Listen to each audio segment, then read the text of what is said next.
Bad. So here we go.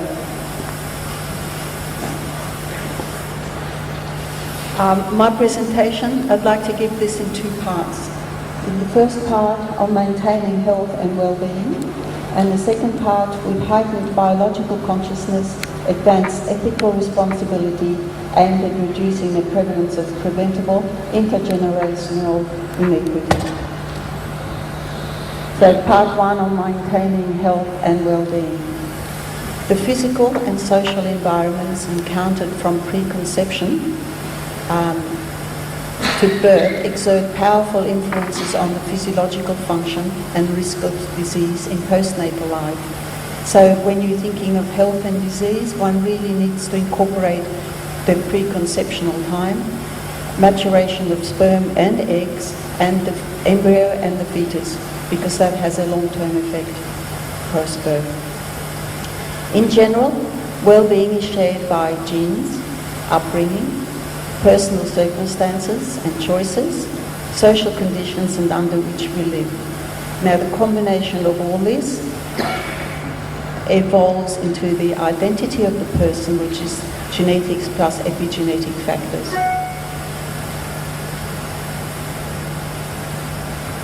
Lifestyle diseases develop within the socio-biological context. This is particularly true for the human species. We are a very socialized animal. Social context is within the family, community, socio-economic hierarchies, incidence in childhood, preconceptual prenatal development. Common lifestyle diseases, which are increasing in modern life, even though we know so much more about medicine and biology and the physiology, instead of moving back, are cardiovascular, compromised immune system, cancer, gastrointestinal disturbances, hypertension, diabetes and other metabolic anomalies, depression and psychosis. Diseases of adaptations are commonly advanced by non-adaptive lifestyle choices relating to diet, exercise and substance abuse. People who are depressed, for example, would like to relieve their depression by taking drugs. So that's medicating oneself, and then of course the result will be even more difficult. So significantly, the unnecessary disease and suffering of disadvantaged people, whether in poor countries or rich, is a result of the way we organise our affairs in society. Failing to meet the fundamental human needs of autonomy, empowerment and human freedom is a potent cause of ill health across the generations. It just makes sense to have a look at the Whitehall studies, for example.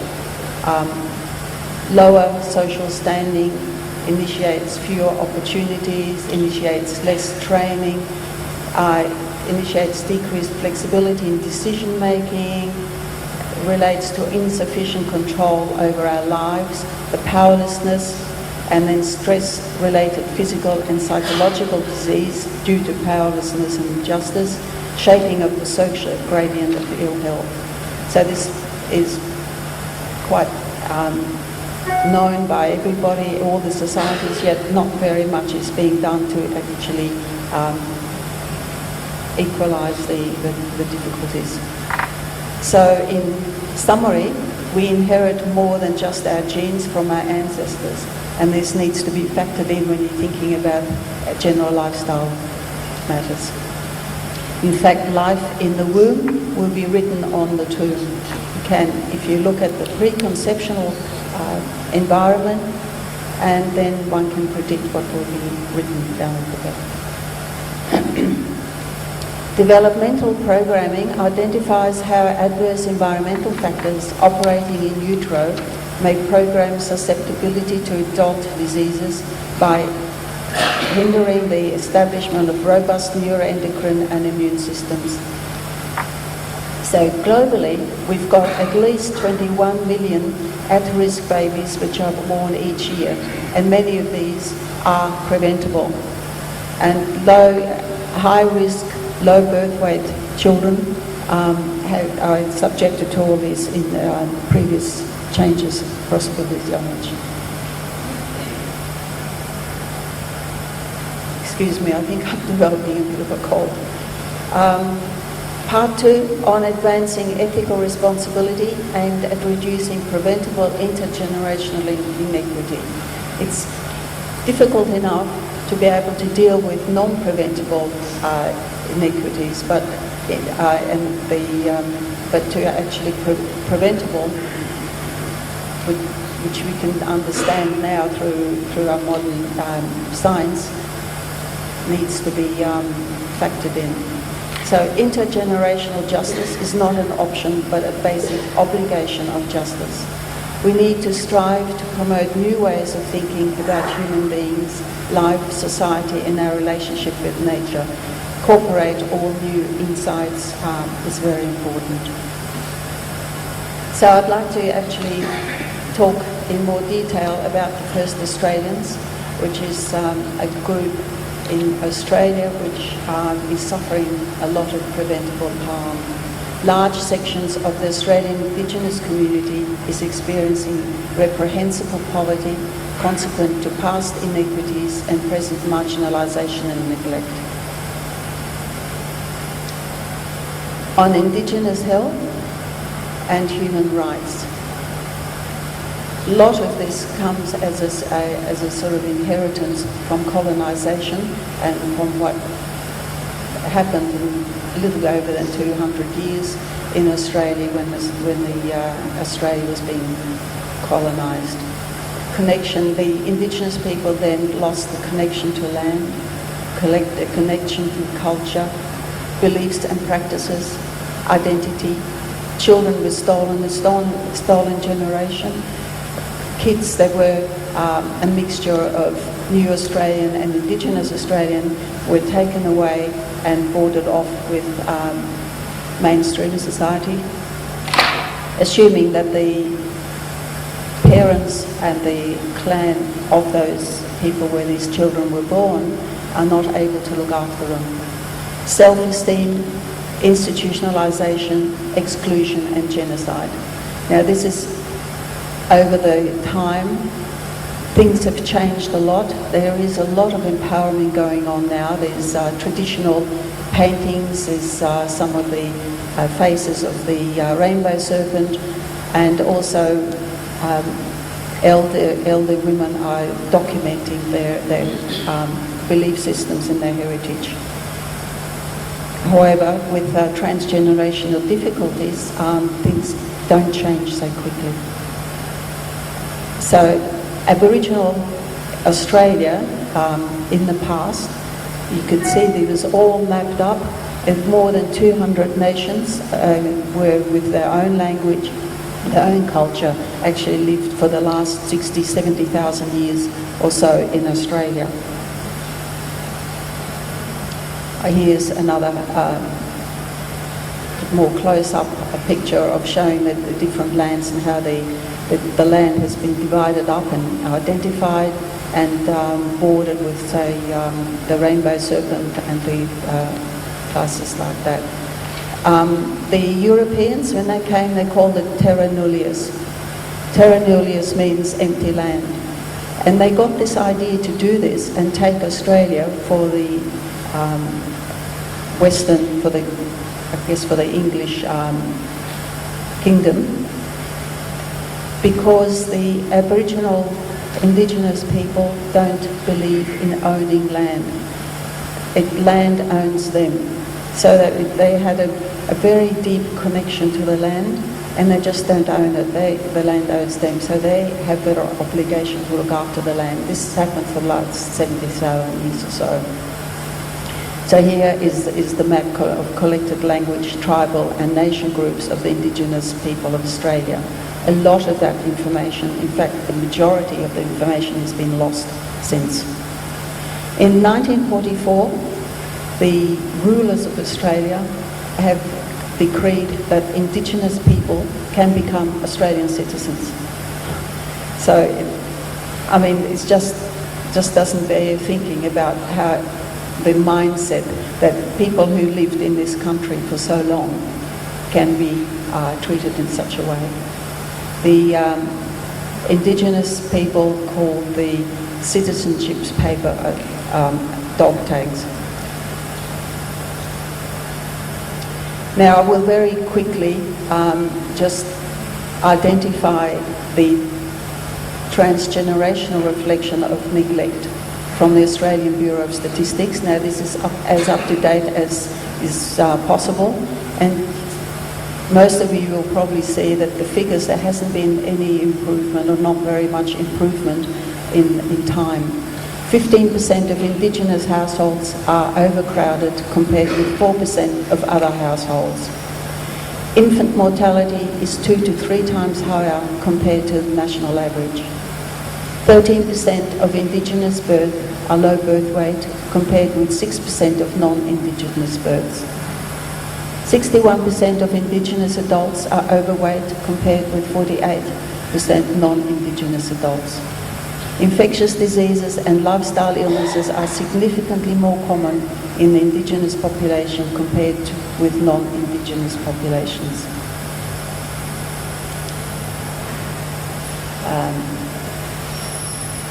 Drug and alcohol abuse among Aboriginals are severe social problems, where 37% drink at levels of high risk compared with 27% of the general population. And of course, taking on drugs does go across the generation because it affects the preconceptional and the early post-conceptional life of the newborn. School retention rate is 25 to 50% less than for other youths. The life expectancy of Aboriginals is 15 to 20 years below that of the general population. It doesn't seem, and here you can see the male, the average Australian, male Indigenous and female Indigenous, way beyond these other countries that I've listed down here. Indigenous people are 3 times more likely than non-Indigenous people to be unemployed or employed in a casual, low-income capacity. 25% of Indigenous Australians live in remote areas of the country compared with 2% of the non-Indigenous population. Deaths from external causes such as accidents, suicide, homicide and assault account for 1 in every 6 registered Indigenous deaths. And Indigenous people constitute 3% of the Australian population but account for 20% of the prison population due to issues of poverty and ill health and self-medication. Suicide is 2 to 3 times more common among Aboriginal and Torres Strait Islander peoples and 5 to 6 times more prevalent among Indigenous youth compared to non-Indigenous youth. You can see this here identified in the graph. The government spends 74 cents per capita in Indigenous Australians for every $1 spent on the rest of the population. The poorest sector of the community gets less public money than the richest. 1% of the national health budget goes to Aboriginal health for 2.4% for the population. Explanations is impossible to find out. You're not told why these things are happening. So in summary, Indigenous health in Australia is a human rights issue, colossal human rights issue, and people are increasingly fighting to try to bring in some justice. This diagram shows you the overall of the broad domains affecting health and well-being across the generations. So you have in the social species, particularly in social species, but in all species, you have a social environment and an individual genetic predisposition and lifestyle, that sort of lifestyle status, which drives the psychophysiological mechanisms, either to, if this is positive and good, that results in good health, or diseases across the generations. It's a simplistic diagram, but it does tie in all the different aspects which are important. Bridging the socio-economic divide in contemporary Australia. I've said before, there's a lot is happening now and has been in recent times, particularly in the beginning, the freedom rides of the 1965 against racial inequality. And there's a University of Sydney students, my alma mater, where there are a lot of demonstration against injustice was carried on. And here we have Charles Perkins and the students from the University of Sydney. They achieved a lot in raising awareness about the situation. The Indigenous community is also doing as much as they can to rectify and change the inequalities. Australia's Indigenous people have used art to reaffirm their autonomous concern. Their books, their culture is in the form of pictures like rock art and that sort of thing, instead of writing like in the West. Often the newcomers say that the Indigenous people did not have a writing. They've had many, many languages and a writing, but it just was different to what came from the West. Here, petrol sniffing, there's a drawing of showing that what would happen to people who sniff petrol. Here, this is a needles program, especially for HIV or just drug injections. You have the needles and the design, and which assist in increasing awareness.